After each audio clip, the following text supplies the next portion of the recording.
Welcome again and thanks for buying our course. Firstly, we are going to learn the very basic usage of the shell commands, and then we'll get more and more advanced together. So let's get started.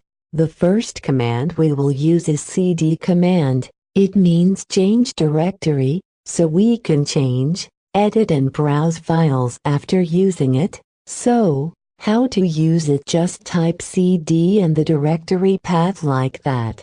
Now if we want to go back to the home directory, we can just type cd and two dots like this, and done. We can also use the tab button to auto-complete directories names, so we don't have to type the whole name of a file or a directory, just like this. Now, to browse folders we use the built-in command ls or dir, and done. But this results doesn't give us enough information, and doesn't show if there is a hidden file. Starts with $sign, or -all for not ignore entries starting with -l for use a long listing format, and -h, or -human readable with -l to print human readable sizes. The ls-lah command will give us result like this. If you can't understand anything here, we will cover it later, but now just know that this D in the very first of each line means that we are dealing with directory, and if there is $sign replacing it, we are dealing with files. Here is the size, and here is the date.